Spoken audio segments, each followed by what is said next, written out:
Fundur settur á Alþingi. Fjarvistarskrá liggur frammi á skrifstofu.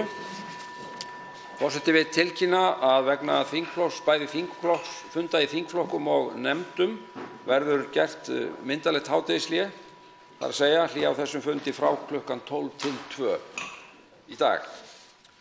Af dagskrá fundarins tekið 5. dagskrármálið og þá tekið fyrir 1. dagskrármálið og óundirbúinn fyrirspurnatími. Til svara eru forsætisráðherra, mennta- og menningarmálaráðherra, sjávarútvegs- og landbúnaðarráðherra, umhverfis- og auðlindaráðherra og utanríkisráðherra. Til máls tekur hv. 7. þingmaður Suðvesturkjördæmis, Þorgerður K. Gunnarsdóttir, og beinir fyrirspurn til hæstv. forsætisráðherra.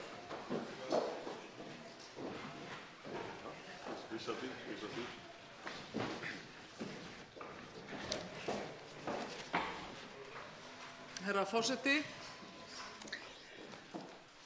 ég vil ræða hvalveiðar og spyrja hæstv. forsætisráðherra aðeins út í hvalveiðar. Högni okkar í Hjaltalín segir meðal annars í Fréttablaðinu í gær að það eigi augljóslega að ræða betur þetta brýna samfélagslega vandamál sem ákvörðun sjávarútvegsráðherra framhald af hvalveiðum hefur verið og við getum gert miklu betur.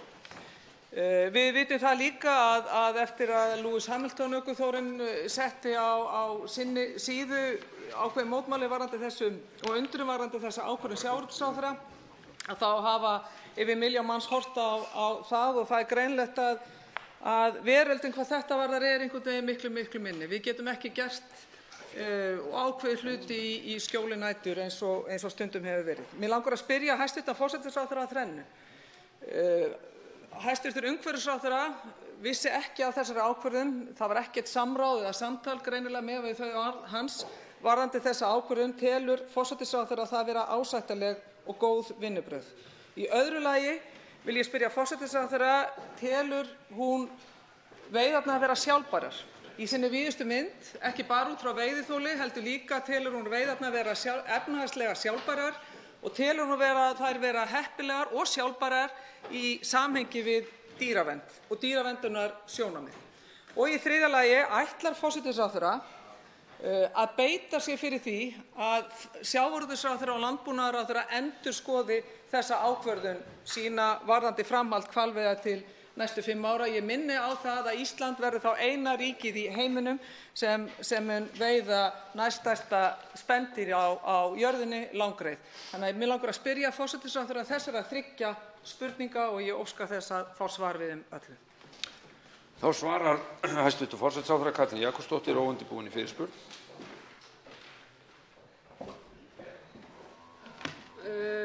Herra forseti, ég þakka hv. þingmanni Þorgerði Katrínu Gunnarsdóttur hennar fyrirspurn.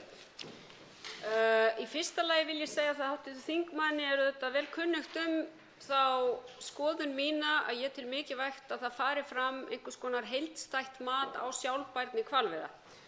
Svo ég vitni til spurningar hv. þingmanns þar sem hún spyr mig hvort ég telji að hvalveiðar séu sjálfbærar út frá þessum víðfeðmu þáttum, þá get ég haft mína skoðun á því, en ég get ekki svarað því sem sérfræðingur. Og þess vegna hef ég lagt á það áherslu að slíkt mat fari fram. Og ég held að það sé ekkert launungarmál að ég taldi skýrslu Hagfræðistofnunar ekki fullnægjandi mat á sjálfbærni hvalveiðar. Ég ber hins vegar virðingu fyrir þeirri ákvörðun sjávarútvegsráðherra og til að svara fyrstu spurningu hv. þingmanns þá upplýsti hæstv. sjávarútvegs- og landbúnaðarráðherra mig sína ákvörðun og ég ber virðingu fyrir því að hann byggir hana í raun og veru á þeim bestu gögnum sem við eigum, þar að segja úttekt Hafrannsóknastofnunar á stöðu þessara tilteknu stofna, þar sem meðal annars kemur fram að langreyðarstofninn sem hv. þingmaður vísar sérstaklega til hefur vaxið í hafinu í kringum Ísland og í raunar í heiminum öllum þegar tekið með á alþjóðlegum mælikvörðum.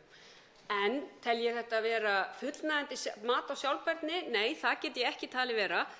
Ég tel að við eigum langt í land með að meta sjálfbærni hvalveiða út frá samfélagslegum, efnahagslegum og hinum vistfræðilegu þáttum. Við erum með ráðgjöf okkar vísindamanna á sviði hafrannsókna sem ég hef enga ástæðu til að rengja og ber virðingu fyrir því mati sjávarútvegsráðherra hæstvirts að byggja sína ákvörðun á því, en ég tel ekki að raunverulegt mat hafi til að mynda farið fram á hinum samfélagslegu áhrifum af því hv. þingmaður spyr hér til dæmis vísar í ímynd landsins út af við og annað slíkt. Það kann hins vegar að vera að það sé miklu stærra mál en svo að slík rannsókn taki lengri tíma til að mynda en við höfum gefið okkur í þessa vinnu hingað til. Þá tekur til máls að öðru sinni hv. 7. þingmaður Suðvesturkjördæmis, Þorgerður K. Gunnarsdóttir. Herra forseti, forsætisráðherra svaraði ekki mikilvægustu spurningunni það hvort að forsætisráðherra ætlaði að beita sér fyrir breytingu á ákvörðun sjávarútvegsráðherra, ekki síst í ljósi þess sem hæstv. forsætisráðherra sagði hér áðan það að hún teldi þetta ekki fullnægjandi mat. Og ég hefði talið að það eitt, fyrir utan stefnu Vinstri grænna í þessu máli, að það ætti að vera nægjanlegt til þess að forsætisráðherra fari fram á það að þetta verði endurskoðað. Og miðað við þeirra eigin orð, þá hefði ég líka talið að það skipti máli hverjir fara með stjórnina og verkstjórnina í ríkisstjórn. Þannig ég spyr hæstv. forsætisráðherra aftur að því, mun forsætisráðherra beita sér fyrir breytingum á þessari ákvörðun sjávarútvegsráðherra og ef að forsætisráðherra ætlar ekki að gera það, að þá liggur í augum uppi að spyrja líka var stjórnarslitum hótað út af þessu máli. Hver þessi þungi að það sé ekki hægt að endurskoða málið? Af því þetta hjartans mál fram til þessa hjá Vinstri grænum og þess vegna spyr ég ítrekað, mun forsætisráðherra beita sér fyrir breytingu á ákvörðun sjávarútvegsráðherra varðandi framhald á hvalveiðum? Svarar hæstv. forsætisráðherra Katrín Jakobsdóttir öðru sinni. Herra forseti, ég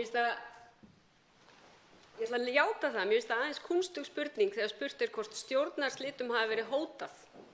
Kannski segir það eitthvað pólitíska umræðu ef hún gegnsýrð af einhverjum hótanakúltúr, fyrirgefið slettuna. Því ég ekki hrifin af hótanakúltúr og ég beiti ekki mikið hótunum í samstarfi hvorki innan ríkisstjórnar né við aðra þá sem ég vinn með, til að mynda hér í stjórnarandstöðu. Þannig að nei, stjórnarslitum var ekki hótað, enda ég ekkert mikið fyrir hótanir og mér finnst allt of mikið hótanir í íslensku stjórnmálum. Svo ég segi það nú bara algjörlega hreint út. Mun ég beita mig fyrir breytingu? Ég mun beita mig fyrir því að við vinnum sameiginlega að því að fara í heildstæðara mat. Ég tel ekki að það mat hafi farið fram með fullnægjandi hætti, eins og ég sagði hér mjög skýrt í fyrra svari mínu. Ég tel að sjávarútvegsráðherra hæstvirtur hafi birt ákvörðun sína á bestu mögulegu gögnum og þess vegna ber ég fulla virðingu fyrir hans ákvörðun. En ég tel hins vegar að við eigum núna að fara í það að kanna hvernig við getum ráðið í miklu heildstæðari mat á sjálfbærni hvalveiða. Næst tekur til máls hv. 7. þingmaður Suðurkjördæmis, Oddný G. Harðardóttir og beinir fyrirspurn til hæstv. sjávarútvegs- og landbúnaðarráðherra.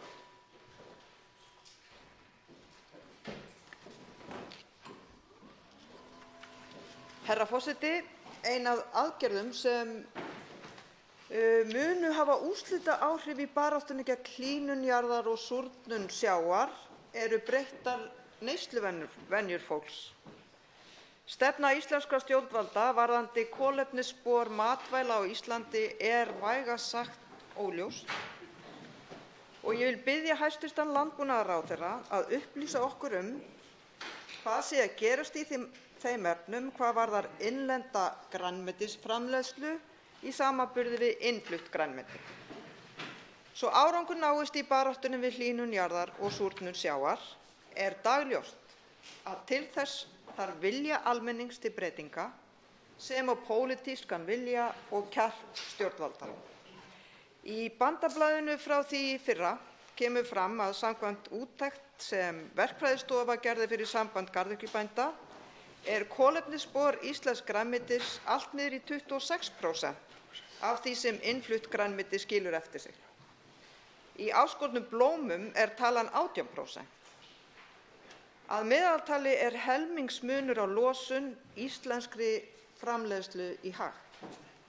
Þetta eitt sýnir að mikill umhverfisávinningur væri af aukinni innlendri framleiðslu á grænmeti. Stefna stjórnvalda miðar við að búið verði að kolefnisjafna Ísland fyrir árið 2040. Það verður ekki gert nema með víðtækum aðgerðum á mörgum sviðum og liður í því ætti að vera að mínu mati að efla innlenda grænmetisframleiðslu til að draga úr mikilli kolefnismengun sem hlýst af innflutningi. Með því fengist einnig gjaldeyrisparnaður, aukið fæðuöryggi, styrking byggða og aukin atvinna.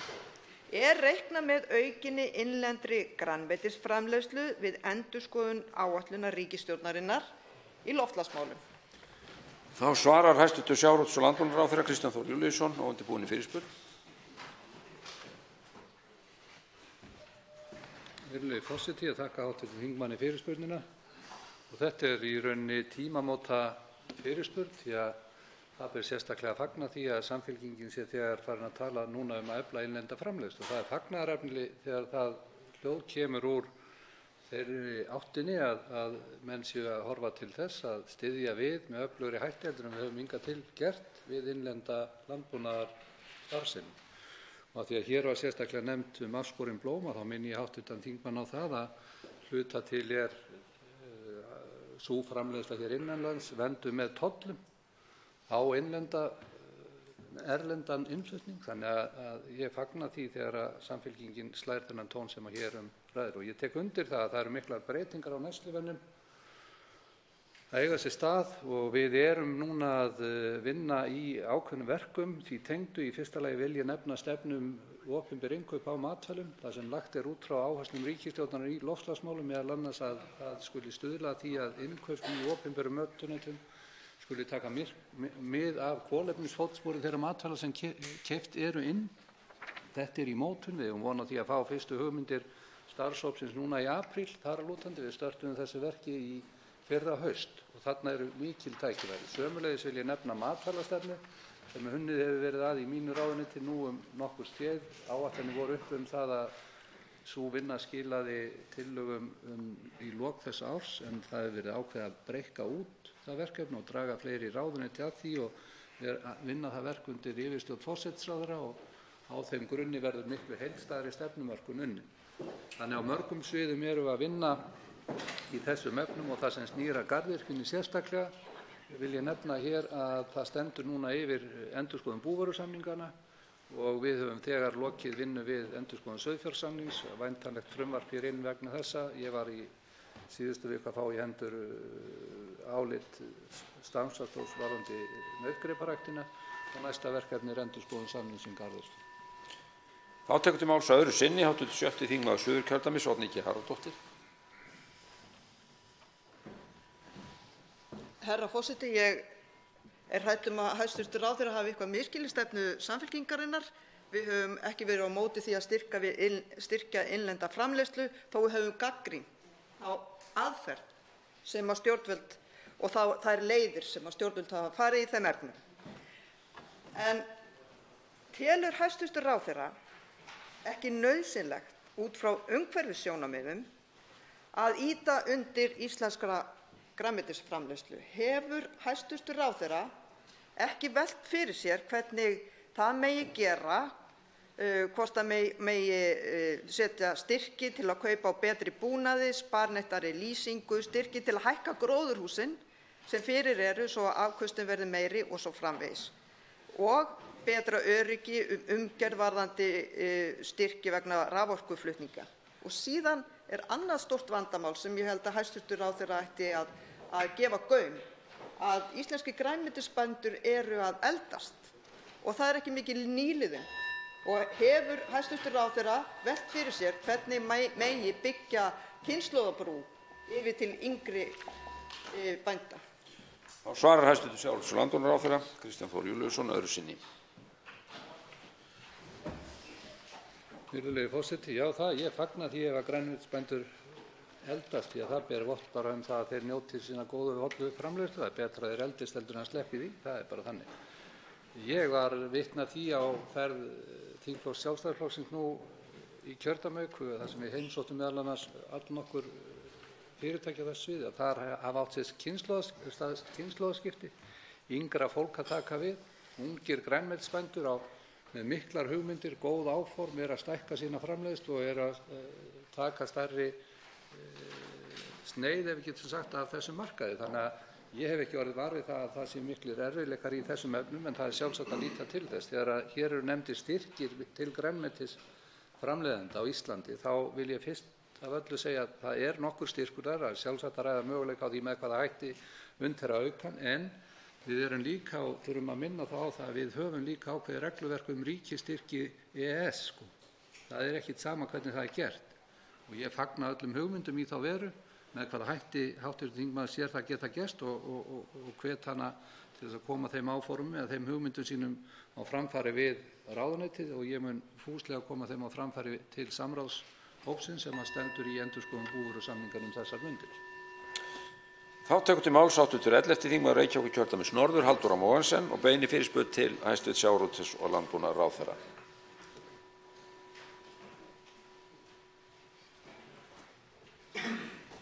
Forseti, fyrir stuttu kom út skýrsla Hagfræðistofnunar Háskóla Íslands þjóðhagsleg áhrif hvalveiða. Síðan hún var birt hefur hún hlotið mikla gagnrýni, enda margt gagnrýnivert við hana. Skýrslan hreinlega ekki nægilega ítarleg til þess að hægt sé að taka ákvörðun framtíð hvalveiða út frá henni. Fjallað í nokkru máli í skýrslunni hagfræðilegan grundvöll veiðanna og reyndar fer meirihluti skýrslunnar bara í að ræða hag þessa eina fyrirtæki sem stundar hvalveiðar og möguleg en þó alls ekki óumdeilanleg áhrif á fiskveiðar. Aðeins fara 6 blaðsíður af 47 í að ræða önnur þjóðhagsleg áhrif hvalveiða, aðallega áhrif á ferðaþjónustuna. Gagnrýni á þann hluta skýrslunnar hefur verið mikil og réttmæt. Heilli blaðsíðu svo eitt í hugleiðingar svokallað hryðjuverk í nafni náttúrunnar og að því að Íslendingar bara geta ekki hætt að veiða hvali þar sem þá komist hryðjuverkasamtök á bragðið í kröfum sínum. Forseti, þetta fáránlegur málflutningur. Í skýrslunni ekki einu orði eitt í að ræða kolefnisfótspor hvalveiða, hvorki þegar kemur að eldsneytiseyðslu flotans bæði við veiðar og við að koma vöru á markað hinum megin á hnettinum. Þá verður líka að hafa í huga að þegar hvalur deyr náttúrulega í sjónum, tekur hann með sér og í raun bindur mikið magn kolefnis. Hvalir og önnur stór sjávardýr geta í raun dregið úr loftslagsbreytingum ef við bara hættum að veiða þá. Í kjölfarið á útgáfu skýrslunnar undirritaði ráðherra reglugerð þar sem hann heimilar áframhaldandi hvalveiðar í 5 ár og vísað í þessa skýrslu sem rökstuðning fyrir ákvörðuninni. Forseti, í ljósi þess að hvalveiðar hafa áhrif á starfssvið að minnsta kosti 3 annarra ráðherra, spyr ég, var haft samráð við þá ráðherra sem þurfa að takast á við afleiðingarnar af þessu stórkostlega dómgreindarleysi, eins og til dæmis umhverfisráðherra sem virðist vera lítið sáttur við þessa ákvörðun. Hvers vegna var ekki tekið tillit til loftslagsmála við ákvörðun áframhaldandi hvalveiðar, mesta áhyggjuefni samtímans? Þá svarar hæstv. sjávarútvegs- og landbúnaðarráðherra Kristján Þór Júlíusson óundirbúinni fyrirspurn.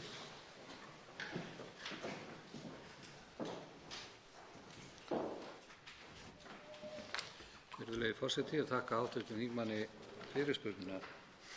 Varðandi það sem hér til umræðu, skýrsla Hagfræðistofnunar Háskólans, þá verður Hagfræðistofnunin sjálf að svara fyrir þá gagnrýni sem hennar verk fá og ég ætla ekki að fara að skýra út það með hvaða hætti þeir hafa unnið sína vinnu.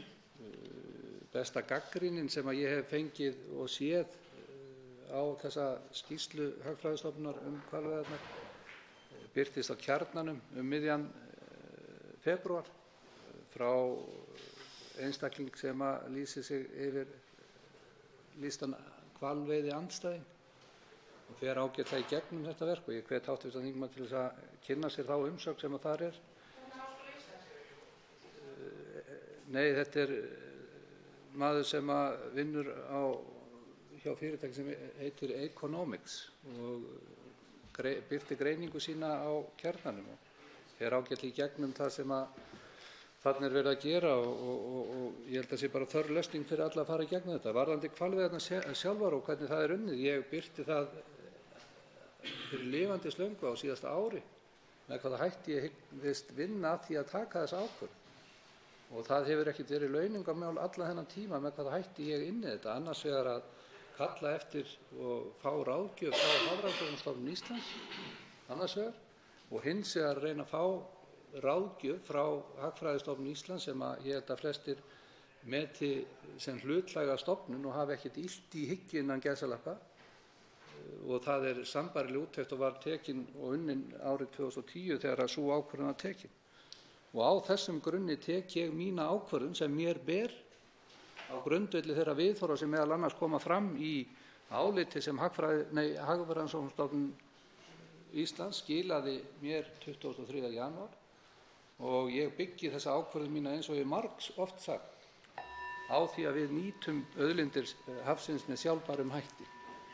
Og það meginregla að gera það á grundvelli vísindalegrar ráðgjafar og sem betur fer höfum við haldið því og þetta og hefur verið hingað til meginregla varðandi umhverfisvernd og nýtingu náttúrulegra auðlinda í stefnu Íslands. Þá tekur til máls öðru sinni hv. 11. þingmaður Reykjavíkurkjördæmis norður, Halldóra Mogensen. Forseti, hæstv. ráðherra svaraði ekkert spurningunum mínum hvort það hefði verið haft samráð við aðra ráðherra sem að þetta hefur svo greinilega, þessi ákvörðun hefur áhrif á þeirra málaflokka líka. En svo má nefna að við gerð þessari skýrslu og við þessa ákvörðunartöku virðist einungis hafa verið haft samráð við mjög þröngan hóp hagsmunaaðila. Og ég spyr því hvers vegna? Af hverju var ekki farið víðar? Af hverju var ekki sótt dómgreind til annarra ráðherra, eins og til dæmis ráðherra umhverfismála? Í könnun MMR í maí 2018 kom fram að aðeins 34% landsmanna vildu að Íslendingar hefðu hvalveiðar á ný. Og fólk virðist ekkert gríðarlega spennt fyrir þessu, enda nánast engin markaður fyrir hvalveiðar. Og miðað við að efnahagslegar forsendur eru skilyrði fyrir sjálfbærri nýtingu, eins og hæstv. ráðherra talar hérna mikilvægi sjálfbærri nýtingu, hvernig þá hægt að réttlæta hvalveiðar nema sportveiðar sé að ræða? Við vitum að tekjur af hvalaskoðun eru langt meiri en tekjur af hvalveiðum. Eðlilegt að hagsmunum ferðaþjónustunnar og náttúrunnar sé fórnað á altari sportveiða? Forseti, ég spyr hæstv. ráðherra í þágu hverra vinnur hann og ég bið hæstv. ráðherra vinsamlegast að svara spurningunum mínum. Þá svarar hæstv. sjávarútvegs- og landbúnaðarráðherra Kristján Þór Júlíusson öðru sinni.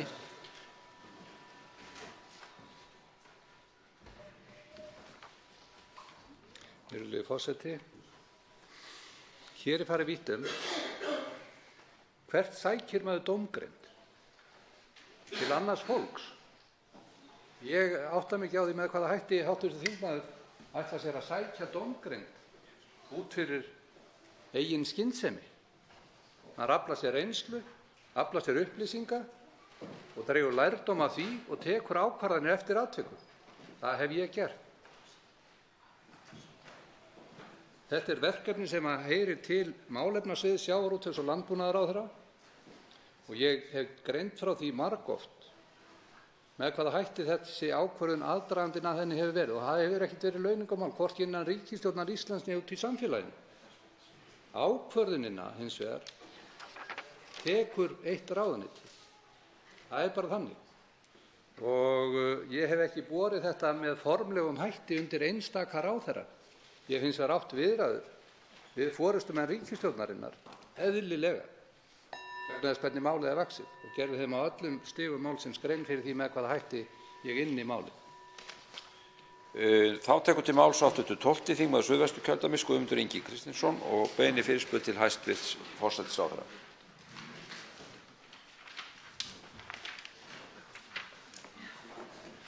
Virðulegur forseti, ríkisstjórnin í nafni fjármálaráðherra hæstv. Bjarna Ben að senda Bankasýslunni fyrirspurn út af launum bankastjóra. Laun bankastjóra Landsbankans hækkuðu 1,8 milljónir, úr 2,1 milljón í 3,8. Þetta 80% hækkun og það talað að þetta sé ósanngjarnt. En þá mín spurning, hvað sanngjarnt? Helmingur af þessu, 40% hækkun, það sanngjarnt? Það eru 850.000. Það eru samt þrefald meira en lágmarkslaun. Og ef við tökum þessi dæmi að mánaðarlaun viðkomandi bankastjóra eru 12 til 15-föld framfærsla lífeyrislaun öryrkja. Og þá bara spurningin, hvað sanngjarnt? Sanngjarnt að þeir fái 40.000 krónur hækkun á ári næstu 3 árin sem 120.000 krónur eins og verkalýðshreyfingin fer fram á? Það sanngjarnt fyrir bankastjóra? Það var úr 2,1 í 2,2, eitthvað svoleiðis.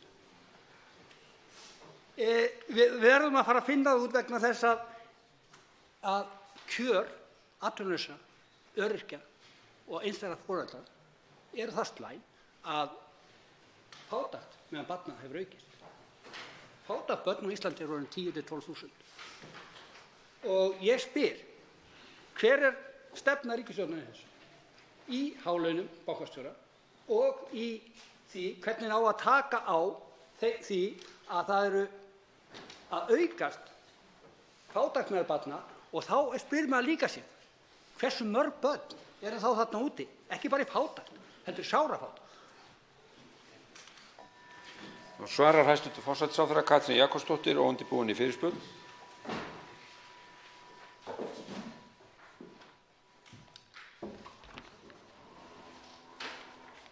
Herra forseti,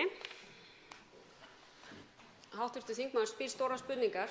Hvað er sanngjarnt? Hvað eru sanngjörn laun og fyrir hvers konar vinnu er sanngjarnt að fá hvaða laun? Ætli við getum ekki verið sammála um það, ég og hv. þingmaður, að það sé sanngirni í því fólgin að fólk geti lifað af sínum launum. En ég held að við séum líka sammála um það að við viljum ekki sjá of mikinn tekjumun í íslensku samfélagi. Og þegar kemur að Íslandi þá er það auðvitað eitthvað sem við getum verið ánægð með. Að þegar við berum okkur saman við aðrar þjóðir, hvort sem það er í stóra samhenginu meðal OECD-þjóða eða Norðurlanda, þá er Ísland með mestan tekjujöfnuð af öllum þessum þjóðum, sem er gott. Það er aðeins önnur mynd sem birtist síðan þegar við skoðum eignastöðu og ójöfnuð á því sviði. Ég er ekki með það nákvæmlega í kollinum hvar Ísland stendur í alþjóðlegum samanburði, en hér er hins vegar ójöfnuður meira á því sviði en þegar kemur að tekjum. Ég vil segja það, til að svara hinni stóru spurningu hv. þingmanns, þá vil ég segja tvennt. Í fyrsta lagi þá endurspegla tilmæli hæstv. Fjármála- og efnahagsráðherra til Bankasýslu ríkisins þar sem hann gerir verulegar athugasemdir við þær launaákvarðanir sem hafa verið teknar af stjórnum opinberra banka launahækkanir æðstu stjórnenda og vísar þar annars vegar í starfskjarastefnu stjórnvalda hófleg laun og hins vegar tilmæli fyrrverandi hæstv. fjármálaráðherra frá árinu 2017 að gæta skuli varúðar við launaákvarðanir og bendir á að ef þessar ákvarðanir séu ekki endurskoðaðar þá sé verulega hætta á því að traust og trúnaður stjórnvalda á þessum stjórnum sé fyrir bí. Þessi tilmæli eru algjörlega skýr. Þau er ekki hægt að túlka nema með einum hætti og ég er algjörlega sammála hæstv. fjármálaráðherra í þessu bréfi. Þarna þurfa stjórnir þessara félaga að sýna ábyrgð í sínum launaákvörðunum af því að þau snúast líka sanngirni. Þá tekur til máls að öðru sinni hv. 12. þingmaður Suðvesturkjördæmis Guðmundur Ingi Kristinsson. Virðulegur forseti, ég þakka hæstv. forsætisráðherra fyrir svörin, en er hún sammála mér að við eigum að hætta að mæla launahækkanir í prósentum? Ef við ekki fara að halda okkur við krónutölu. Meðallaun, það lifir enginn á einhverju meðaltali, það lifir enginn á prósentum. Það er ágætt að hafa prósentur í mælingum á alkóhóli en að mæla prósentur 40% hækkun hjá láglauna fólki er úr 300.000 í 420.000. 40% hækkun hjá bankastjórunum, það er 800.000.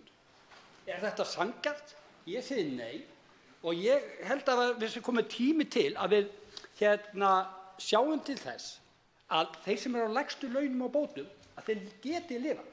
Ef það eru 10.000–12.000 börn í fátækt í dag, þá er fólk ekki að lifa á þessum launum. Það segir sig sjálft. Og það sem ég finnst auðvitað alvarlegast í þessu máli, sem ég vil langar líka að fá forsætisráðherra til að segja, hver er stefna þessar ríkisstjórnar? Er það nokkuð svo flókið að útrýma fátækt barna á Íslandi?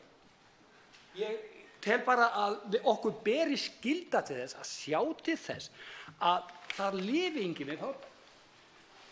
Og það hlýtur að vera bara það sanngjarnasta af öllu að gefa þeim sem eru þarna úti einhverja von, vegna þess að það er fólk þarna úti sem á ekki fyrir mat. Það er fólk að verða fyrir tjóni með 200.000 krónur. Það á ekki fyrir mat, það á ekki fyrir lyfjum. Og það þá þeir sem þar undir, á búsetuskerðingum og öðru. Við hljótum að geta séð til þess að fólk geti lifað mannsæmandi og þurfi ekki að ágjöra því miðja mánuðinn hvort það eigi fyrir mat eða ekki. Þá svarar hæstv. Forsætisráðherra Katrín Jakobsdóttir öðru sinni.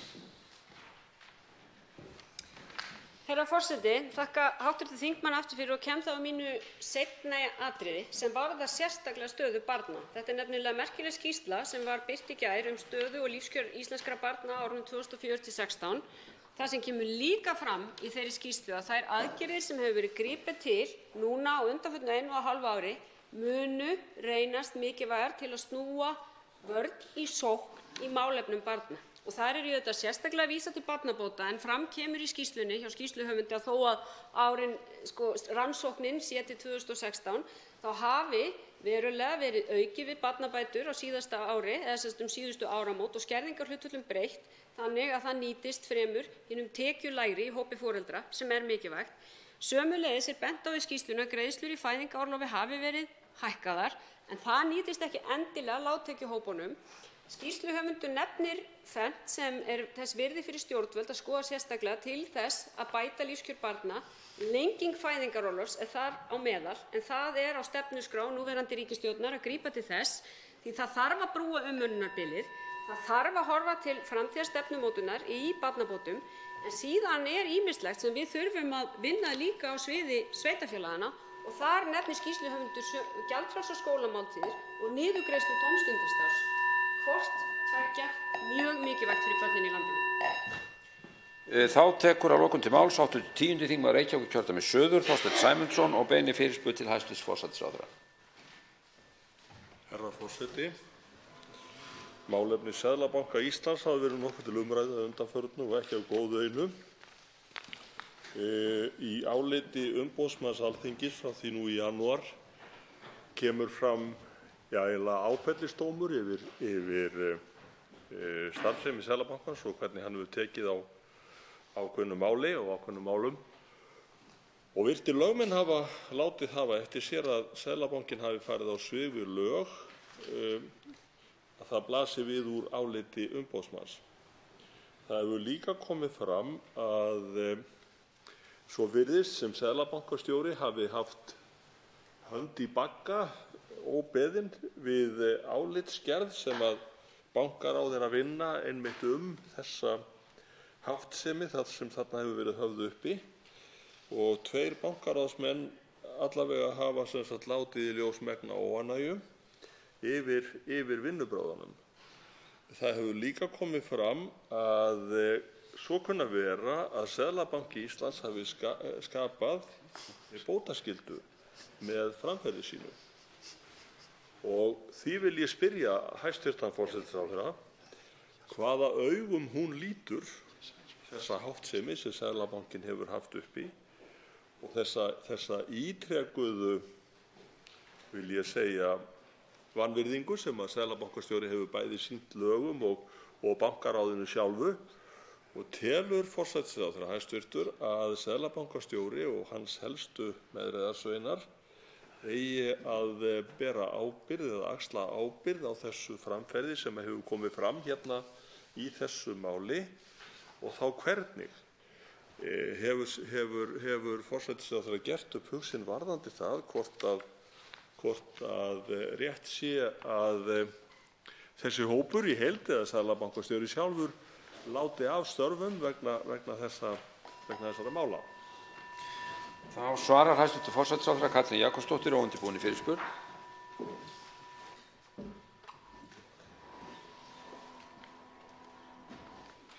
Herra forseti, ég þakka hv. þingmanni þessa fyrirspurn. Greinargerðin sem hv. þingmaður vísar í var unnin af bankaráði Seðlabanka Íslands að minni ósk og henni var skilað og hún var birt á vef forsætisráðuneytisins núna á þriðjudaginn og við erum enn, lögfræðingar mínir í forsætisráðuneytinu og ég erum að fara yfir efnisatriði greinargerðarinnar því það kann að vera að það sé nauðsynlegt að óska eftir frekari skýringum ýmis þau atriði sem þar koma fram. Þannig að sú vinna stendur yfir því það er auðvitað mjög mikilvægt að farið verði mjög nákvæmlega yfir alla stjórnsýslu Seðlabankans í þessum málum. Og ef við horfum á stóru línurnar þá niðurstaða greinargerðarinnar ótvíræð að það sé mikilvægt að Seðlabankinn endurupptaki öll þau mál sem sambærileg eru sem vörðuðu lög gjaldeyrismál eða gjaldeyriseftirlit. Endurupptaki öll þau mál, ekki bara það mál sem kennt hefur verið við Samherja heldur önnur sambærileg mál. Þannig að sú niðurstaða ótvíræð af hálfu bankaráðsins. Hv. þingmaður nefnir sérstaklega hér bókun 2 bankaráðsmanna og af því tilefni vil ég segja það að ég tel það algjörlega ótvírætt þar sem Seðlabanki Íslands heyrir undir forsætisráðuneyti þó að lög gjaldeyriseftirlit heyri undir fjármála- og efnahagsráðuneyti og þó að bankaráðið sé kosið hér af Alþingi þá það mjög skýrt í lögum Seðlabanka Íslands að bankaráðið hefur það hlutverk að hafa eftirlit með því að lögum sé fylgt af hálfu bankans og ég lít svo á að heimildir forsætisráðherra til að kalla eftir þeim upplýsingum sem ég óskaði eftir í mínu erindi til bankaráðsins að það séu algjörlega ótvíræðar og það hef ég farið sömuleiðis yfir eftir að greinargerðin barst og hef ég engu breytt þeirri skoðun minni. Tekur til máls öðru sinni, hv. 10. þingmaður Reykjavíkurkjördæmis suður, Þorsteinn Sæmundsson. Herra forseti, ég þakka hæstv. Forsætisráðherra kærlega fyrir þessi svör, en hún svaraði ekki síðari spurningu minni. Hún svaraði ekki því hvort hún telji, vegna þess að ég heyri á forsætisráðherra hæstvirtum að hún lítur þetta mál alvarlegum augum, eins og allir gera, vegna þess að auðvitað á Seðlabanki Íslands og athafnir hans að vera hafnir yfir allan vafa á hverjum tíma. Og Seðlabanki Íslands hlýtur náttúrulega að reyna að búa svo hnútan og ganga þannig fram að hann njóti óskoraðs trausts sem hann gerir væntanlega ekki núna, eins og málum komið. Og því spyr ég forsætisráðherra aftur, telur hún að seðlabankastjóri og helstu samstarfsmenn hans eigi að axla ábyrgð vegna þess sem fram komið í þessu máli og nýtur seðlabankastjóri trausts hæstv. Forsætisráðherra. Það mjög mikilvægt fyrir okkur að við fáum þetta á hreint vegna þess að ég lít svo á að þessi plögg sem að ég hef bæði séð og þau gögn sem að forsætisráðherra hefur kallað eftir og birt, við séum með þeim hætti að það verði ekki undan því vikist að það verði gert eitthvað róttækt í þessu máli. Og svarar hæstv. forsætisráðherra Katrín Jakobsdóttir öðru sinni.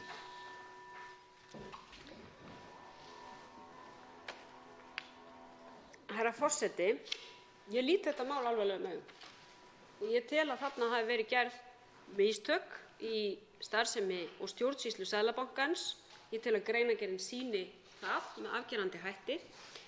En mistök í stjórnsýslu stofnana gera ekki það að verkum að almennt traust mitt á Seðlabankanum sé ekki enn fyrir hendi. Það enn fyrir hendi, almennt traust mitt á Seðlabankanum. Hins vegar mjög mikilvægt og þess vegna, eins og kom fram í mínu fyrra svari við spurningu hv. þingmanns, að við köfum ofan í þetta mál til fulls. Því hef ég núna sett af stað skoðun á því hvaða viðbótarupplýsingar og gögn þurfa að liggja fyrir til þess að við komumst algjörlega til botns í því. Það liggur líka fyrir, að því hv. þingmaður kallar eftir aðgerðum, að bankaráð lýsir þeirri skoðun eða afstöðu að það þurfi að endurupptaka öll þessi mál. Og síðan vil ég minna hv. þingmann á að yfir stendur heildarendurskoðun á lögum Seðlabanka. Og það liggur fyrir að það hafa orðið, þar þurfum við líka að taka tillits til þess sem kemur fram í greinargerðinni og tryggja að nægjanlega vel sé búið þennan þátt í hlutverki Seðlabankans í lögum til að svona mistök endurtaki sig ekki. Óundirbúnum fyrirspurnum lokið. Tekið fyrir annað dagskrármálið. Ákvörðun sameiginlegu EES-nefndarinnar númer 258 frá 2018 breytingu á 18. viðauka við EES-samninginn, stjórnartillaga 584. mál á þingskjali 984. Fyrri umræða til máls tekur hæstv. Utanríkisráðherra Guðlaugur Þór Þórðarson.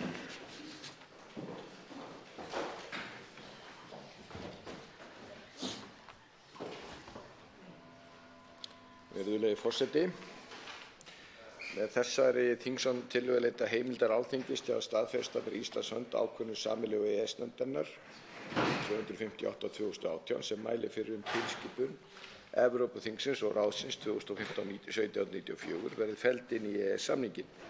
Þar sem lagastoð var ekki fyrir hendi fyrir tilskipuninni var ákvörðun tekin af sameiginlegu EES-nefndinni með stjórnskipulegum fyrirvara af Íslands hálfu. Með tilskipun 2015/1794 kveðið á breytingar á 5 tilskipunum ESB á sviði vinnuréttar. Með breytingunum voru felldar út gildi tilteknar undanþágur sem voru í umræddum 5 tilskipunum sem áttu við farmenn. Markmiðið með breytingunum var að tryggja farmennum sömu réttir og aðrir launþegar njóta og þeir gætu nýtt sér að fullu rétt sinn til sanngjarna og réttlátra vinnuskilyrða sem og rétt til upplýsingamiðlunar og samráðs. Innleiðing tilskipunar 2015/1794 hér á landi kallar á breytingar á lögum nr. 61/1999 um Evrópskt samstarfsráð í fyrirtækjum, lögum nr. 151/2006 um upplýsingar og samráð í fyrirtækjum, lögum nr. 63/2000 um hópuppsagnir og lögum nr. 72/2002 um réttarstöðu starfsmanna við aðilaskipti að fyrirtækjum. Félags- og barnamálaráðherra hefur á yfirstandandi löggjafarþingi lagt fram lagafrumvarp til innleiðingar á tilskipuninni. Ég legg til, virðulegi forseti, að að lokinni þessari umræðu verði tillögu þessari vísað til hæstvirtrar utanríkismálanefndar. Fleiri hafa ekki kvatt sér hljóðs, svo umræðu lokið. Tillagan gengur nú til síðari umræðu og utanríkismálanefndar ef enginn hreyfir andmælum og það samþykkt. Tekið fyrir 3. dagskrármálið, ákvörðun sameiginlegu EES-nefndarinnar nr. 242/2018 breytingu á öðrum viðauka við EES-samninginn, stjórnartillaga 585. mál á þingskjali 985. Fyrir umræða til máls tekur hæstv. utanríkisráðherra Guðlaugur Þór Þórðarson. Virðulegi forseti.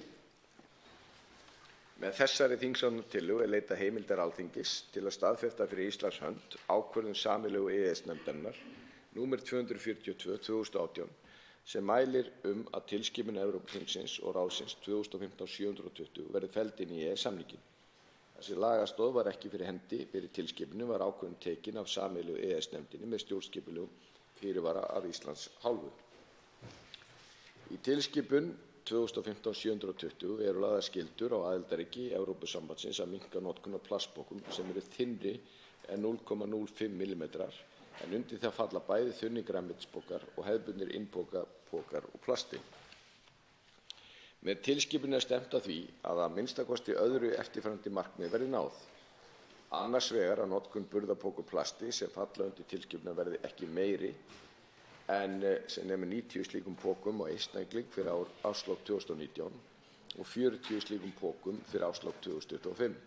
Hins vegar að slíkum pokum verði ekki dreift af söluaðilum án endurgjalds nema öðrum úrræðum sem skila ekki lakari niðurstöðu hafi verið hrint í framkvæmd. Aðildarríkin skulu einnig tryggja að lífbrjótanlegir og miltanlegir burðarpokar úr plasti hafa að geyma merkingu þar Gert ráð fyrir að EES/EFTA-ríkin skili tölulegum upplýsingum til Eftirlitsstofnunar EFTA notkun á burðarpokum úr plasti sem falla undir ákvæði tilskipunarinnar. Virðulegi forseti. Í þingsályktunartillögunni kemur fram að við upphaflegu greiningu umhverfis- og auðlindaráðuneytisins á efni gerðarinnar var talið að ekki þyrfti að breyta lögum vegna innleiðingar gerðarinnar. Gerðin var af þeim sökum ekki send til utanríkismálanefndar til hefðbundinnar umfjöllunar eins og ber að gera með gerðir sem kalla lagabreytingar samanber 5. grein reglna um þinglega meðferð EES-mála. Við upptöku gerðarinnar í EES-samninginn hafði umhverfis- og auðlindaráðuneytið hins vegar ákveðið að gera tilteknar breytingar á lögum hollustuhætti og mengunarvarnir í tengslum við innleiðingu gerðarinnar, enda þótt einnig hefði verið mögulegt að innleiða gerðina án lagabreytinga eins og upphaflega verið gert ráð fyrir. Í þessu sambandi er rétt að hafa í huga að mismunandi kostir geta verið til staðar hvað varðar innleiðingu á ákvæðum tilskipunar ESB í íslenska löggjöf. Af þessum sökum þótti varlegra að taka ákvörðunina með stjórnskipulegum fyrirvara. Gerðin var kynnt sérstaklega utanríkismálanefnd fyrir upptöku hennar í EES-samningnum með kynningu á EES-pakka þar sem gerðin var tekin upp í samningnum.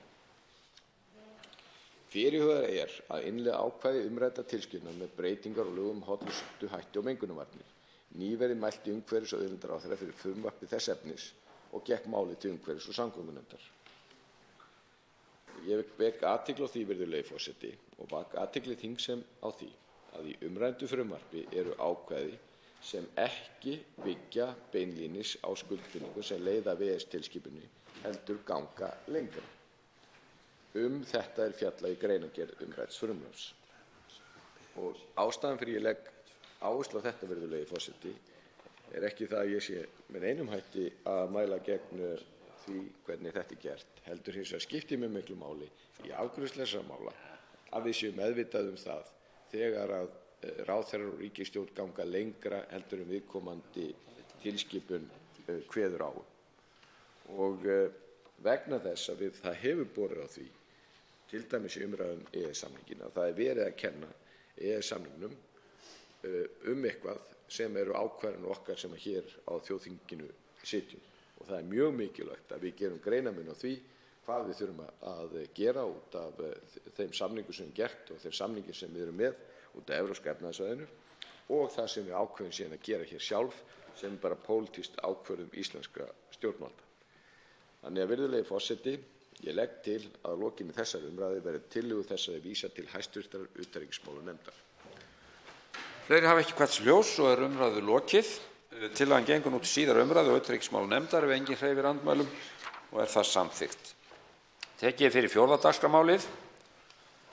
Það er ákvörðun sameiginlegu EES-nefndarinnar númer 214/2018 breyting á 9. viðauka við EES-samninginn, stjórnartillagan 587. mál á þingskjali 986 fyrri umræða. Til máls tekur hæstv. Utanríkisráðherra Guðlaugur Þór Þórðarson. Virðulegi forseti. Með þessari þingsályktunartillögu er leitað heimildar Alþingis til að staðfesta fyrir Íslands hönd ákvörðun sameiginlegu EES-nefndarinnar nr. 214/2018 sem mælir fyrir að tilskipanir Evrópuþingsins og ráðsins 2016/97 og 2018/411 verði felldar inn í EES-samninginn. Þar sem lagastoð var ekki fyrir hendi fyrir tilskipun 2016/97 var ákvörðun tekin af sameiginlegu EES-nefndinni með stjórnskipulegum fyrirvara af Íslands hálfu. Tilskipun 2016/97 gildir vátryggingamiðlara, vátryggingafélög, umboðsmenn á vegum þeirra og aðila sem selja vátryggingu sem aukaafurð. Markmið tilskipunar er að vernda hagsmuni þeirra sem fá þjónustu vegna kaupa eða væntanlega kaupa á vátryggingu. Í tilskipunu eru gerðar auknar kröfur upplýsingaskyldu til vátryggingartaka, hæfi þeirra sem selja vátryggingar og hvað teljast góðir og gildir viðskiptahættir. Þá eru nánari reglur gagnkvæma viðurkenningu eftirlitsstjórnvalda og viðurlög. Tilskipun 2018/411 felur einungis í sér breyting á gildistöku dagsetningu fyrrnefndrar tilskipunar 2016/97, það er frá 23. febrúar 2018 til 1. október 2018. Virðulegi forseti, innleiðing tilskipunar 2016/97 hér á landi kallar á breytingar á lögum vátryggingar. Fyrirhugað er að fjármálaráðherra mun á yfirstandandi löggjafarþingi leggja fram lagafrumvarp til innleiðingar á tilskipuninni. Með frumvarpinu verður annars vegar lögð til heildarlöggjöf dreifingu vátrygginga sem kemur í stað laga nr. 32/2005 miðlun vátrygginga og hins vegar verða lagðar til breytingar á lögum nr. 30/2004 vátryggingasamninga. Ég legg til, virðulegi forseti, að lokinni þessari umræðu verði tillögu þessari vísað til hæstvirtrar utanríkismálanefndar. Fleiri hafa ekki hvert ljós og er umræðu lokið. Tillagan gengur nú til síðari umræðu og utanríkismálanefndar ef enginn hreyfir andmælum þar við og er það samþykkt. Þá er tekið fyrir 8. dagskrármálið. Starfshópur útgáfu öruggra opinberra skilríkja, þingsályktunartillaga 56. mál á þingskjali 56, fyrri umræða. Til máls tekur hv. 6. þingmaður Reykjavíkurkjördæmis suður, Kolbeinn Óttarsson Proppé.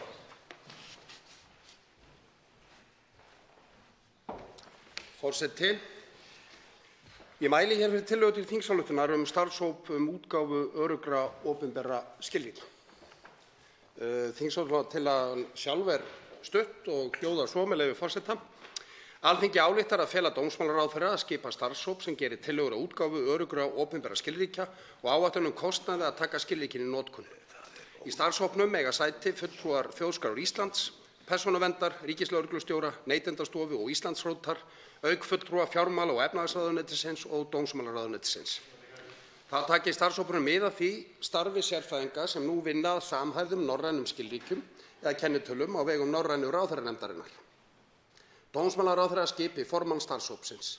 Ráðuneyti greiði kostnað vegna starfshópsins og leggi honum til aðstöðu og nauðsynlega sérfræði þjónustu. Starfshópurinn skili tillögum sínum til dómsmálaráðherra eigi síðar en 1. desember 2019. Forseti, ég tel hér gríðarlega mikilvægt mál að ræða þó það kannski láti frekar lítið yfir sér svona við fyrstu sýn. Það sem sagt hér lagt til að fela dómsmálaráðherra að skipa þennan starfshóp, en markmiðin er að skilríkin verði bæði efnisleg og rafræn og standi til boða öllum íslenskum ríkisborgurum og borgurum annarra ríkja sem eru búsettir á Íslandi og bera hér réttindi og skyldur. Skilríki er eitthvað sem við öll notum og þurfum að hafa, bæði í okkar persónulegu viðskiptum víða á internetinu og víðar og eins á ferðalögum okkar, bara í okkar daglega lífi. Það er töluverð hreyfing á málum sem að lúta að rafrænum skilríkjum víða heim og hér er vísað til starfa sérfræðingahóps sem vinnur að samhæfðum norrænum skilríkjum á vegum norrænu ráðherranefndarinnar og lagt til að starfshópurinn taki mið af þeirri vinnu eðli málsins samkvæmt. Málið hér er nefnilega flutt af öllum fulltrúum Íslandsdeildar Norðurlandaráðs sem og þeirra tveggja flokka á Alþingi sem ekki eiga þar sæti. Þessi texti er reyndar úr greinargerðinni á við annað landslag í flokkamálum, flokkaskipan hér á hinu háa Alþingi. En í það minnsta eru hér allir fulltrúar úr Íslandsdeild Norðurlandaráðs þegar tillagan er lögð fram. Virðulegur forseti, ég ætla að leyfa mér að vitna hér aðeins í greinargerðina því að það er ágætlega farið yfir þessu mál og ég er ekki endilega viss að við höfum öll sökt okkur mjög ofan í þetta. Í það minnsta hefði ég ekki gert það áður en ég fór að vinna að þessu máli hér að skömmu eftir að ég tók sæti á Alþingi. Örugg skilríki, hvort sem þau eru hefðbundin skilríki sem handhafi ber á sér, svo sem vegabréf og nafnskírteini eða rafræn óefnisleg skilríki, gegna mikilvægu hlutverki í nútíma samfélagi þar sem öryggi í viðskiptum og ýmiss konar öðrum samskiptum fólks hvert við annað og við fyrirtæki og stofnanir er undir þeim komið. Tilefnum sem krefjast þess að fólk geti sannað deili á sér með öruggum og óvéfengjanlegum hætti með rafrænum skilríkjum fjölgar og hin tíða notkun rafrænna skilríkja við ráðstafanir sem varða fólk miklu krefjast þess að þau séu eins örugg og kostur er á. Til þess að skilríki komið að fullum notum innihalda þau jafnaði viðkvæmar persónuupplýsingar sem mikilvægt er að óviðkomandi aðilar hafi ekki aðgang að og því er í öllu tilliti ákaflega mikilvægt að skilríki séu eins áreiðanleg og örugg og nokkur kostur er á. Forseti, við búum svo vel hér á Íslandi að þau rafrænu skilríki sem við þó höfum eru akkúrat það sem hér er kallað eftir, eins örugg og áreiðanleg og kostur er á, þannig að við búum vel hvað þetta varðar. En hérlendis eru þrenns konar skilríki í efnislegu formi almennt tekin gild, vegabréf, ökuskírteini og nafnskírteini. Ekkert þessara skilríkja fellur undir skilgreininguna á snjallkorti, á ensku smart card, með leyfi forseta. En flest ný, örugg og fjölnótaskilríki eru þeirra gerðar. Vegabréf er þó útbúið með örgjörva sem varðveiti mynd af fingraförum vegabréfshafans. Þjóðskrá Íslands gefur út vegabréf og nafnskírteini en sýslumenn annast útgáfu ökuskírteina. Þjóðskrá gefur einnig út íslykil sem er lykilorð tengt kennitölu einstaklings eða lögaðila og unnt að nota til samskipta á netinu við ýmsa aðila og ríkisskattstjóri heldur út til veflykli sem veitir aðgang að efni á vefsvæði embættisins. Forseti, hér má sjá að þessari upptalningu á þessum þrenns konar skilríkjum í efnislegu formi sem almennt eru tekin gild að þau eru gefin út af opinberum aðilum. Annars vegar Þjóðskrá og hins vegar sýslumönnum. Rafræn skilríki eru gefin út af auðkennaveitunni Auðkenni ehf. Sem er í eigu fjármálafyrirtækja og Símans. Rafrænu skilríkin eru annaðhvort innbyggð í debetkorti. Ég kannski stoppa sjálfum mig hér og tek það fram, forseti, að ég hef ekki flett nýlega upp í eignarhaldið eigendaskrá Auðkennis ehf. Heldur á þetta við eigendahaldið þegar tillagan er lögð fram. Rafrænu skilríkin eru annaðhvort innbyggð í debetkorti eða í SIM-korti farsíma. Einnig gefur Auðkenni út auðkennislykla sem meðal annars hafa verið notaðir vegna aðgangs að netbönkum. Rafræn skilríki Auðkennis ehf. Byggjast á svonefndu rótarskilríki sem er forsenda fyrir útgáfu öruggra rafrænna skilríkja. Frá vorinu 2008 hefur Íslandsrót sem fjármála- og efnahagsráðuneyti starfrækir gefið út svokölluð milliskilríki sem Auðkenni ehf. Beitir síðan til að gefa út endaskilríki eins og þau sem notuð eru í rafrænu viðskiptum og samskiptum almennings. Ein öryggisúttekt á rafrænum skilríkjum og öryggi þeirra sem birt var árið 2013 liggur fyrir og staðfesti hún öryggi þeirra rafrænu skilríkja sem gefin eru út hérlendis á grundvelli Íslands rótar, samanber og svör iðnaðar- og viðskiptaráðherra við fyrirspurnum Svandísar Svavarsdóttur á 144. löggjafarþingi. Hér er komið inn á það, forseti, sem ég kom hér sjálfur inn á áðan, að skilríkin sem við búum við, þau rafrænu, eru býsna örugg og þar búum við að góðri og stöðu þar sem að Íslandsrót er býsna örugg. Langflest ríki Evrópusambandsins gefa út persónuskilríki í formi snjallkorts. Eru sum þeirra gild ferðaskilríki innan Schengen-svæðisins og í mörgum tilfellum eru rafræn skilríki tengd þeim. Í sumum löndum, svo sem á Spáni, eru hin opinberu persónuskilríki jafnframt ökuskírteini, enda er kostur á slíku því að snjallkort eru notuð sem geta geymt margvíslegar upplýsingar. Í sumum löndum, svo sem Þýskalandi, er skylt að bera persónuskilríki og framvísa þeim að beiðni yfirvalda.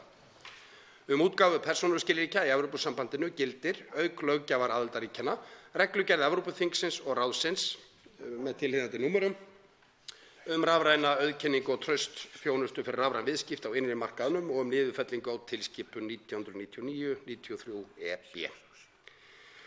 Í nýlegri skýrslu Evrópulögreglunnar, Europol, mat á áhættu af alvarlegri og skipulagðri glæpastarfsemi á tækniöld er vakin athygli á því að fölsun og misneyting á persónuskilríkjum sé meðal helstu drifkrafta skipulagðrar glæpastarfsemi í álfunni og hefur þessi iðja færst í vöxt að undanförnu að mati Evrópulögreglunnar. Ámóta viðhorf birtast í áhættugreiningu Landamærastofnunar Evrópu, Frontex, þar sem fjallað er síaukið smygl á fólki inn fyrir landamæri Evrópu, sem í sumum tilfellum felur í sér flutning á ánauðugu fólki.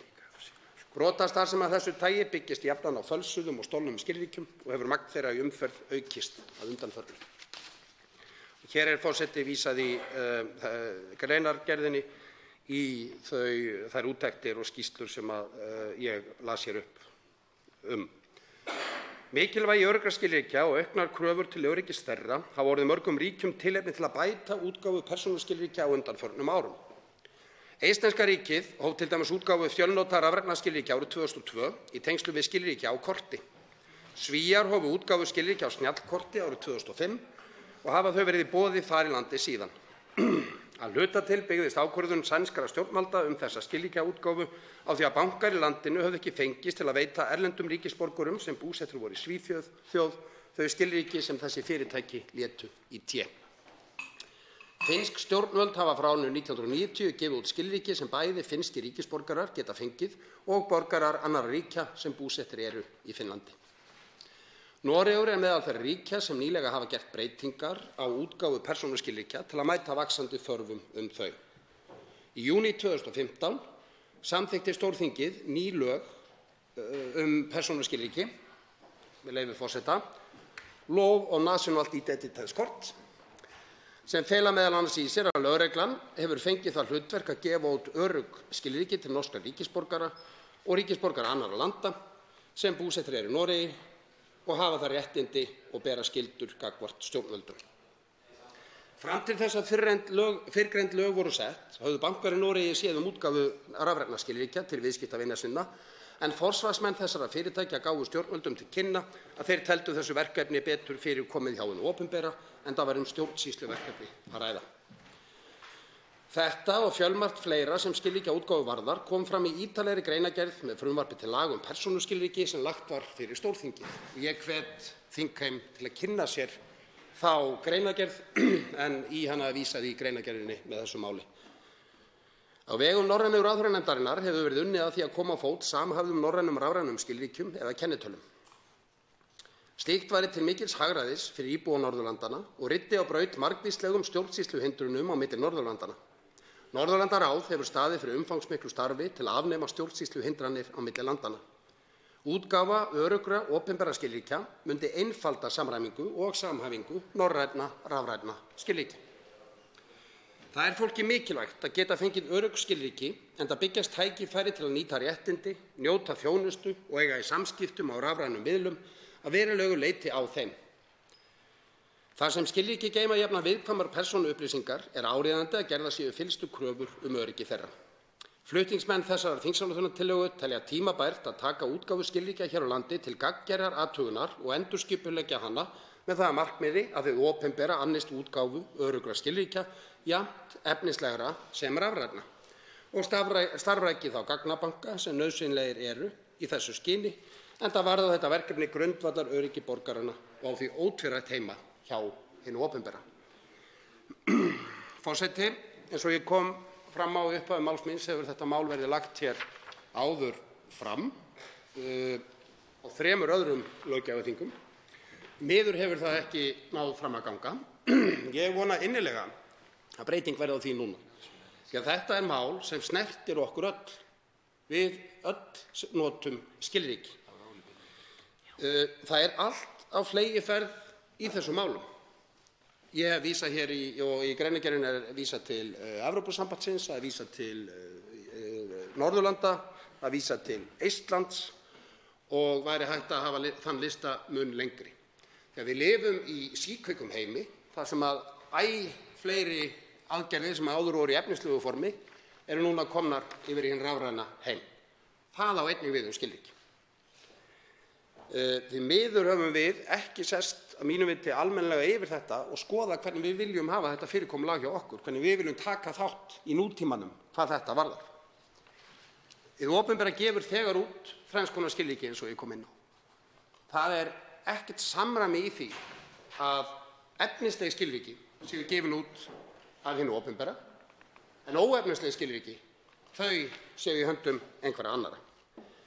Og ég vísa til þess og þess vegna hvatti ég þingheim til að kynna sér greinargerð með frumvarpi til laga um persónuskilríki sem lagt var fyrir norska stórþingið og vísaði til í greinargerðinni, að bankar og fjármálafyrirtæki í Noregi sem sáu útgáfu þess konar skilríkja leituðu sérstaklega til stjórnvalda og báðu þau að taka þetta að sér með þeim rökum að þessu verkefni væri þar betur fyrir komið hjá hinu opinbera, enda væri stjórnsýsluverkefni að ræða eins og hvað varðar önnur opinber skilríki og önnur skilríki, þar að segja efnisleg skilríki.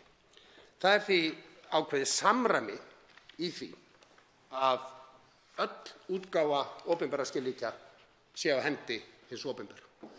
Skilríki verða einhvern tímann eingöngu rafræn, getum við verið nokkuð vissum.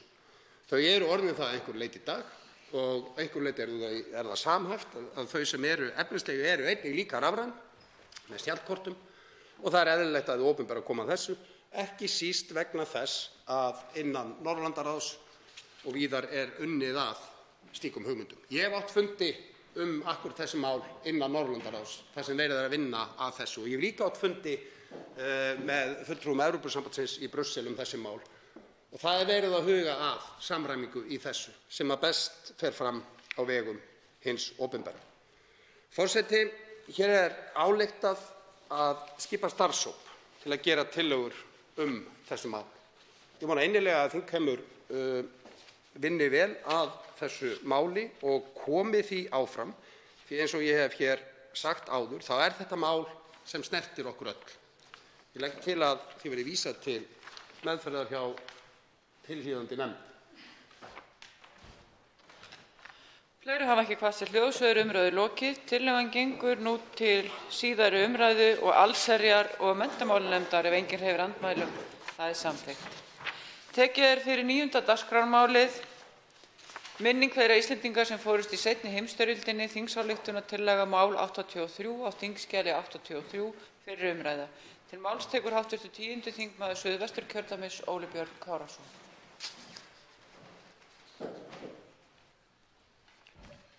Frú forseti, ég mæli hér fyrir tillögu til þingsályktunar að heiðra minningu þeirra Íslendinga sem fórust í seinni heimsstyrjöldinni.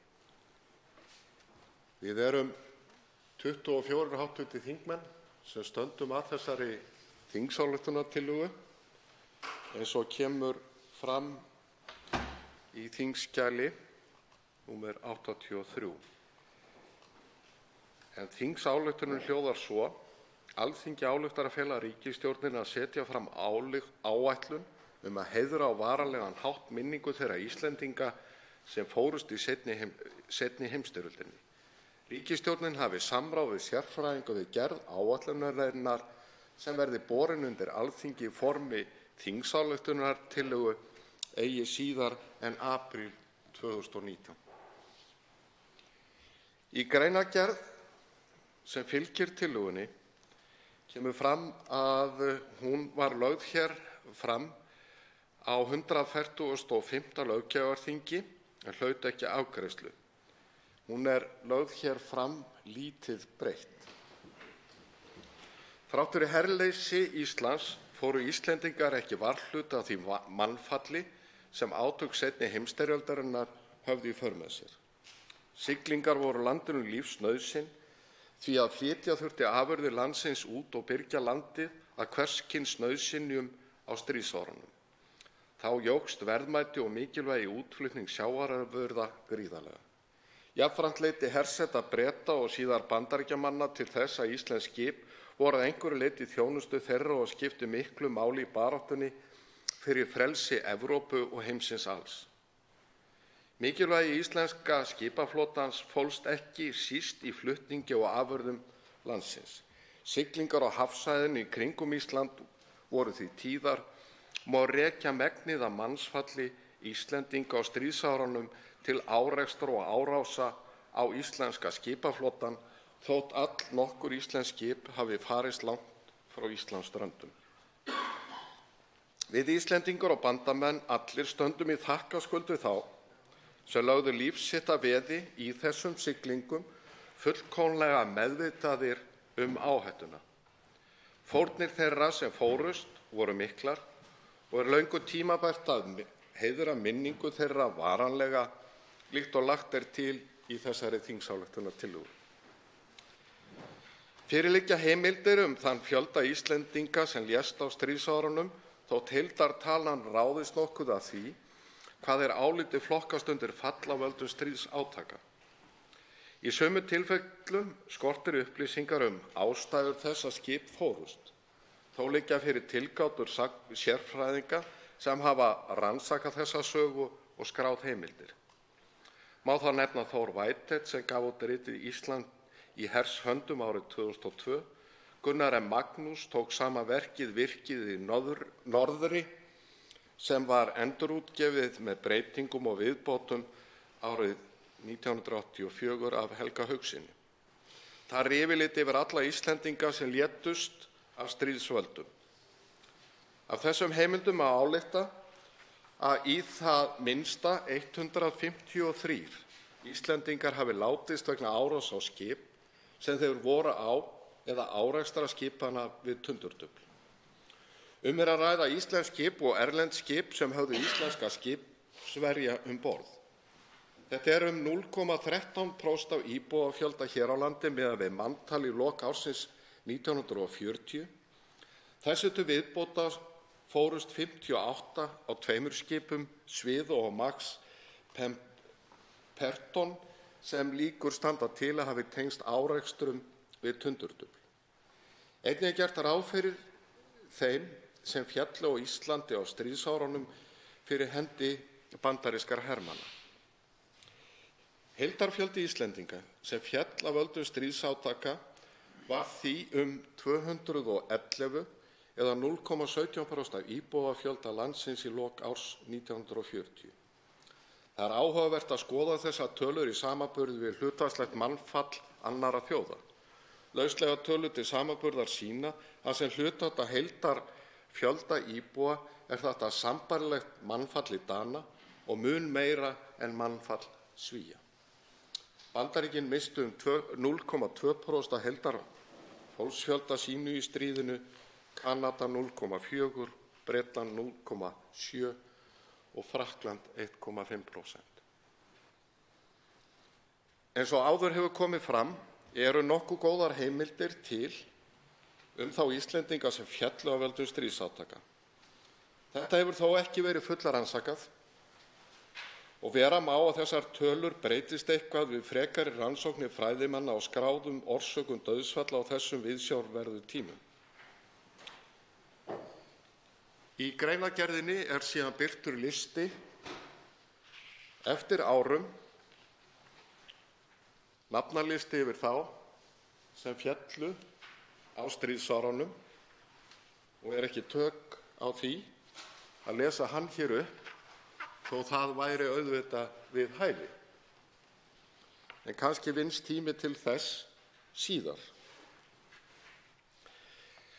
En í greinargerðinni kemur líka fram að nú þegar að finna nokkur minnismerki þá sem hafa látist á einstaka skipum, svo sem á Sjóminjasafninu þá sem fórust á Dettifossi og Goðafossi. Í einhverju tilfellum eru grafreitir erlendra manna sem fórust við Ísland sérstaklega merktir. Jafnframt við höfnina í Reykjavík yfirlit yfir öll skip sem farist hafa við Íslandsstrendur meðal annars á stríðsárunum. Ekki fyrir að fara neinum varanlegum minnisvarða alla þá Íslendinga sem taldir eru upp hér í greinargerðinni og ég vék hér að áðan, því löngu tímabært að skipa þeim varanlegan sess í sögu þjóðarinnar. Með hvaða hætti slíkt verður best gert skal nánar útfært af ríkisstjórn í samráði við sérfræðinga sem starfa til dæmis á sviði sagn- og safnafræði. Víða í Evrópu, til að mynda Frakklandi, hafa minnismerki fallna verið reist í þeim bæjum sem viðkomandi einstaklingar voru frá, til dæmis við kirkjur eða í kirkjugörðum. Einnig hefur verið farin sú leið að reisa styttu eða listaverk sem minnisvarða þar sem nöfn allra þeirra sem létust eru talin upp, eins og gert til dæmis á Víetnam minnismerkinu í Washington. Loks hafa margar þjóðir farið þá leið að tileinka árlega sérstakan dag til að minnast þessa fólks. Frú forseti, ég vonast til þess að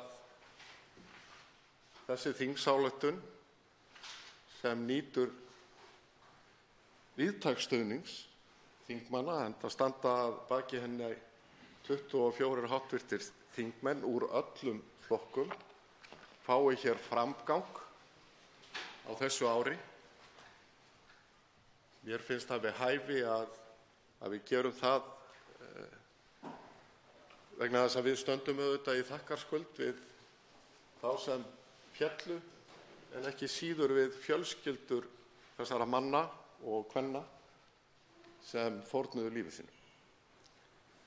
Að lokinni þessari umræðu legg ég til að þingsályktunartillögunni verði vísað til allsherjar- og menntamálanefndar. Næstu tekur til máls hæstv. Utanríkisráðherra Guðlaugur Þór Þórðarson. Virðulegi forseti, ég vil nota tækifærið og þakka hv. þingmanni Óla Birni Kárasyni fyrir að flytja þetta mál. Og það mjög ánægjulegt að sjá, eins og hv. þingmaður vísaði til, hvað breiður stuðningur úr öllum flokkum við þetta svo mjög þarfa mál. Við bara höfum tilhneigingu, og ég veit ekki á hverju, virðulegi forseti, og höfum tilhneigingu til að gleyma því að þrátt fyrir að við höfum verið og verðum áfram herlaus þjóð, að þá færðum við miklar fórnir í seinni heimsstyrjöldinni. Og það skal enginn velkjast í vafa það að það sem var mesta mannfallið sem kom til út af siglingum, að þeir sem tóku þátt í því og tóku þar af leiðandi þátt í því að hjálpa til að frelsa Evrópu, að þeir voru auðvitað fullkomlega meðvitaðir þá áhættu sem því fylgdi. Og maður þarf ekki að tala við marga, virðulegi forseti, þá sem tilþekkja, og þá ég sérstaklega að vísa til þeirra einstaklinga sem þekkja vel söguna og þekkja vel hvernig málum fór fram, að þá vitneskjan framlag okkar Íslendinga, hún er svo sannarlega til staðar. Og við heyrum það bara til dæmis þegar við vorum með það minningarathöfn hér í tengslum við heræfingu Atlantshafsbandalagsins fyrir einu ári síðan, það sem þeir erlendu gestir okkar sem þar töluðu, að þeir vísuðu sérstaklega til þessa. Það vekur líka athygli manns, eins og hv. þingmaður fór hér vel yfir, að þegar maður kemur til annarra landa, hvort sem það austan hafs eða vestans, að þá þá heiðra þær vinaþjóðir og bandalagsþjóðir okkar, það heiðra minningu þessa fólks sem fórnuðu lífi sínu. Og mér finnst, virðulegi forseti, að við ættum að gera það líka. Það sem kom mér á óvart þegar ég fór að vinna í þessum málum á sínu tíma var hversu hátt hlutfallið var í samanburði við aðrar þjóðir. Hv. þm. Óli Björn Kárason vísaði hér til þess að þetta sambærilegt hlutfall Danir voru með, mun hærri heldur en Svíar, og ekki langt frá hlutfallinu sem af því fólki sem Bandaríkjamenn misstu. Þeir voru þó þrátt fyrir það virkir hernaðarþátttakendur í stríðinu, í það minnsta frá árinu 1941. Þó svo að fyrstu aðgerðir þeirra í stríðinu hafi nú reyndar verið hér á Íslandi og fyrsta mannfallið var nálægt Íslandsstrendur og það var 6 mánuðum áður en Japanir réðust inn í Perluhöfn. Þannig að, virðulegi forseti, ég bara þakka hv. þingmanni fyrir að flytja þetta mál og hv. þingmönnum sem eru á þessu máli, og mér finnst vera góður bragur á því að hv. allsherjar- og menntamálanefnd myndi vinna þetta mál sem með þennan breiða pólitíska stuðning hratt og vel, og við myndum gera það sem við ættum að vera löngu búin að gera, það er að heiðra minningu þessa fólks sem fórnaði lífi sínu fyrir góða málstað. En fórnin var auðvitað gríðarlega mikil í þetta og auðvitað sérstaklega fyrir fjölskyldu þessa fólks, og ég er sammála því að hv. þingmanni þetta ekki síst fyrir fjölskyldu þessa fólks að það er mikilvægt að klára þetta mál, og ég vonast bara til þess að okkur auðnist að gera það hér á þessu þingi. Til máls tekur hv. 6. þingmaður Norðvesturkjördæmis Guðjón S. Brjánsson.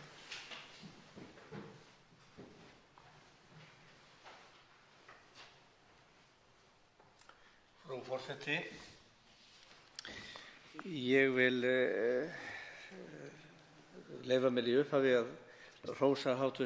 þingmanni Óla Birni Kárasyni á þessum opinbera degi hróssins fyrir það að færa okkur þessa tillögu til þingsályktunar til að heiðra minningu þeirra Íslendinga sem fórust í seinni heimsstyrjöldinni. Sömuleiðis auðvitað hrósa öllum þeim þingmönnum sem standa að þessari tillögu og þar með auðvitað sjálfum mér. Þetta er góð tillaga og verðug. Það er mikið umhugsunarefni í rauninni og kemur sjálfsagt eflaust mörgum á óvart hversu margir Íslendingar féllu í valinn í síðari heimsstyrjöldinni eins og rakið er í greinargerð með tillögunni. Eða það voru í það minnsta 153 einstaklingar í beinum árásum eða árekstrum við tundurskeyti og raunar 58 til viðbótar. Flestir þeirra féllu í tveimur stórslysum þegar togarinn Sviði RF fórst í desember 41 og togarinn Max Pemberton fórst í janúar 44, og í báðum tilvikum er leitt að því líkum að þeir hafi orðið fyrir tundurskeytum og í óveðri. Heildarfjöldi þeirra sem fórust í hildarleik stríðsins og átakanna er talinn vera 211 manns. Allt fólk í blóma lífsins, jafnvel ungabörn og unglingar.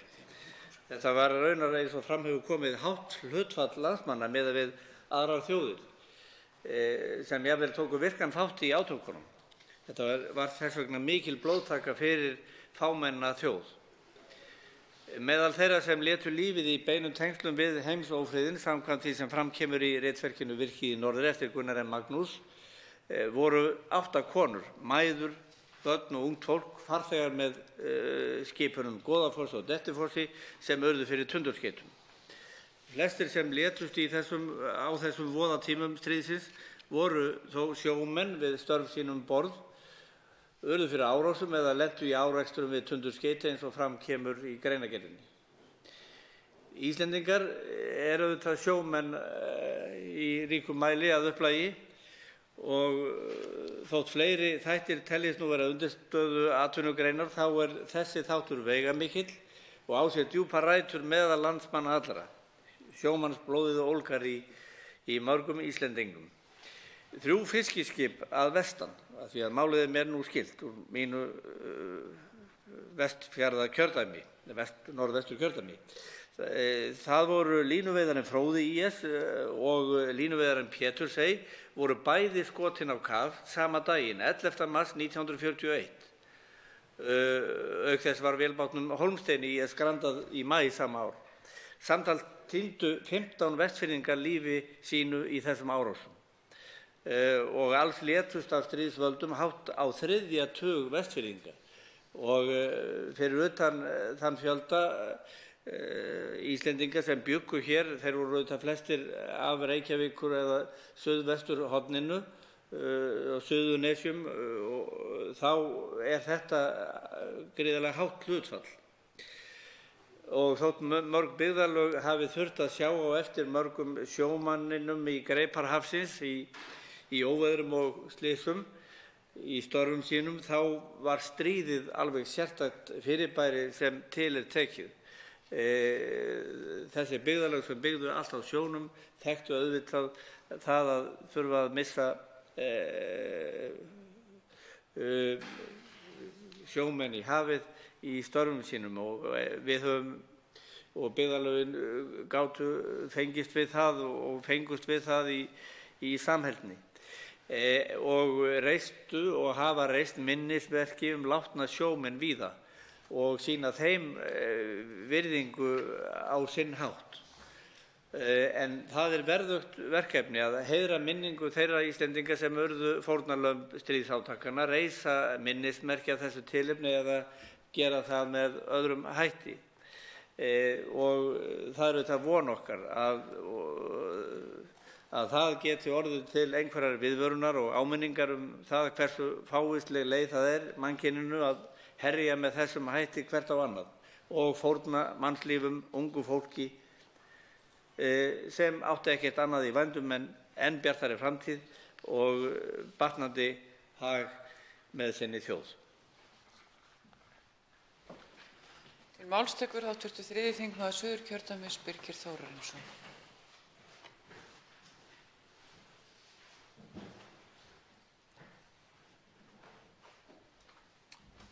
Frú forseti, ég þakka hv. þingmanni Óla Birni Kárasyni fyrir þessa tillögu og flytja hana hér. Sannarlega þarft og gott mál og lýsti því ágætlega hér og það kemur ágætlega fram í greinargerðinni hversu mikil áhrif þetta hefur haft á Íslendinga og íslenska þjóð og sjálfsagt eðlilegt að minnast þeirra fórna sem Íslendingar færðu í þessu stríði og þeirra fjölskyldur og við þekkjum það erlendis að það eru veglegir minningareitir eða þeirra einstaklinga sem fórna sér í stríði fyrir sína þjóð, að þeirra er minnst með virðulegum og veglegum hætti og hér minntist hv. þingmaður á einmitt minnismerkið í Washington þar sem að Bandaríkjamenn minnast þeirra sem létust í stríðinu í Víetnam og þar eru nöfn allra þar rituð á langan vegg og mjög áhrifamikið minnismerki.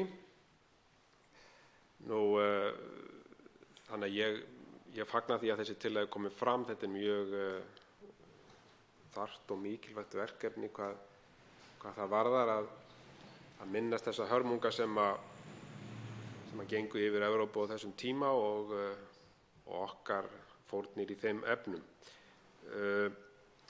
Mér langar kannski að koma inn á eitt sem að ég velta því fyrir hvort það hefði ekki átt að vera í þessari tillögu einnig. En það er að við þekkjum það á síðasta ári að 11. nóvember á síðasta ári voru 100 ár frá því að síðari heimsstyrjöldinni lauk